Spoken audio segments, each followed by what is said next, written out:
Another thing that we did, that we started recently, is this project called Come Into Knowledge.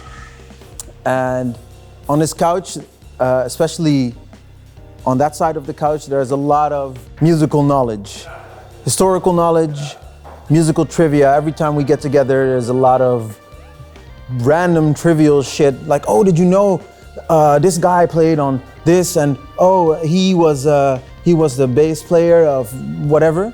And we thought, why not cultivate this into a podcast series or like educational kind of video? And that's where big man Leroy comes in, and we started Come Into Knowledge. Can you tell us a little bit more about that? Yeah, it was like, you know, for years after DJ sessions, we were like, him and me and whoever was there at the time was like, we're talking music like all the time. And a lot of people from outside were like, yo, you guys, you know so much stuff. Why don't you guys do something more with it? But you know how that goes. It takes years before you end up to create something like that. But it was like, we've talked about it like, what is it, for 6 months or anything, and just get a little bit like, and all of a sudden it was halfway November last year, a new lockdown was coming up. And I was like, okay, let's do this, because a normal DJ session won't work for the next couple of months, I guess, and I wanted to keep busy. Yeah. So I was like, okay, I got to you guys, you were here. Yeah. Actually, I got to you guys, listen, we can do this. Let's start this now, because we end up like, it will take months before we get there again. Yeah. So let's start up now. I already got a date. Let's go. Yeah. So we sat down at Feed and we started with going through the discography of Stevie Wonder first. Yeah. Then afterwards we did James Brown. And we realized, okay, 2 to 3 hours is not enough to discuss. Especially not when you get into Stevie Wonder and James Brown. Yeah, yeah. And so how did we settle on Stevie and James? The first one was like, try to get our feet wet, and you know, we all love Stevie Wonder. So that's why I said, let's start with Stevie Wonder, because we all know a lot about him.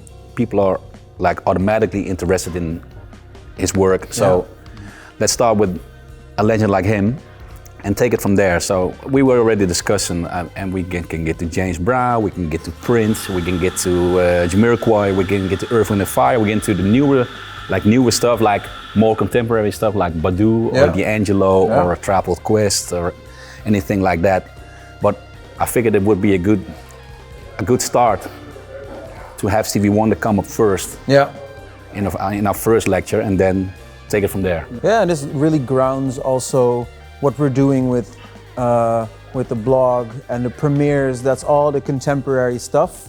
And then with Come Into Knowledge, we want to ground whatever is currently going on into what has been happening and show the connection between the two, you know, whether or not that's, you know, the thing that you did during ADE here with the samples. Yeah, and even you know, when you take Stevie Wonder, you know, his first music was in the beginning of the 60s, but he's still making relevant music these days. Yeah. So he covers all ground. Yeah. He's been in it for like six decades almost now. It's like he is in it for 6 decades. He is in it for 6 decades. I wanted to make an ocular joke, but I can. Well, never mind. Yeah. So. Next up, actually, is the Motown one. Well, what else we got? After that? Yeah, Prince, no? No, we got in February, we got Erykah Badu. Erykah Badu, right. At her birthday, actually. Oh, that's on her birthday. That's always has to be an incentive, in my opinion, to do something with an artist. It's like the Stevie Wonder was like the one without incentive, but like I said, it was a good way to start. In December we did James Brown, because James Brown died on first day of Christmas in 2006. January 1959, Motown got created by Berry Gordy. February, we do Erykah Badu. March, we do a tribute to Five in the Tropical Quest. Right. Because in 2016, Five left us. Yeah. In April, we got a guest coming even. Yeah. And we get into Prince. With Dave. With Dave, I don't even have to explain why we do that in April. Nice. May is we get into Miles Davis. Right. Because of his birthday. Is it May? In May? Yeah. I didn't know that. So you see, we don't know everything from first memory. No, but we did search it out though. And in June we get to your favorite artist of all time. Yeah, we're gonna do Jamiroquai. Yeah. Yeah.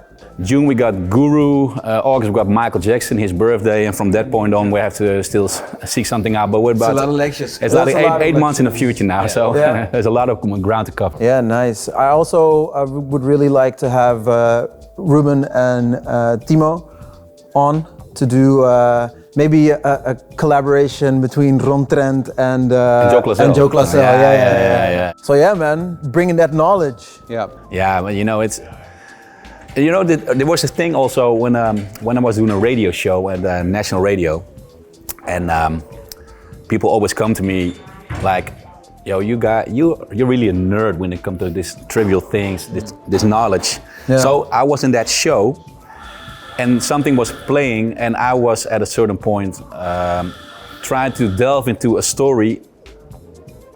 And kept it at a point like, okay, this is too much nerd knowledge.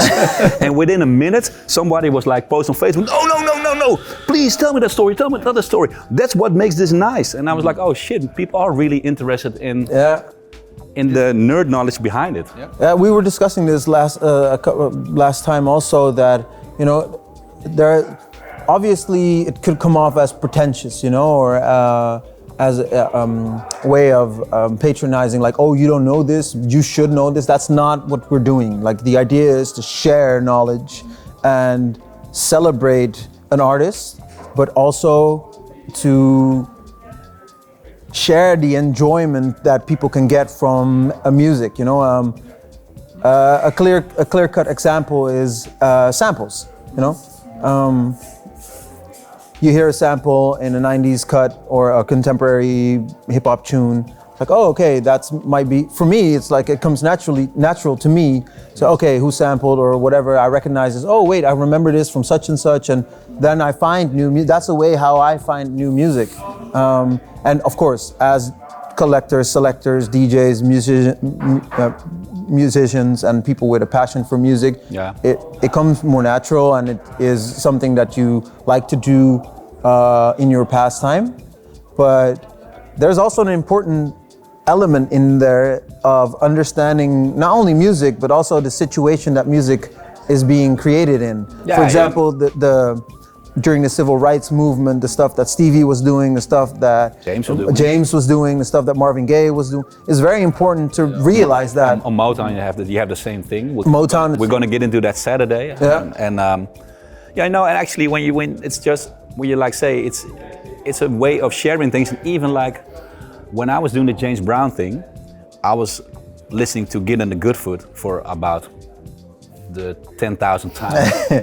I heard that, but at a certain point, I was like getting into it and like, okay, there's the drums, there's the bass, there's the one guitar line, there's the other guitar line, and it's like, I was reading this side from a drummer, and he said, I wanna get into the drummers of James Brown.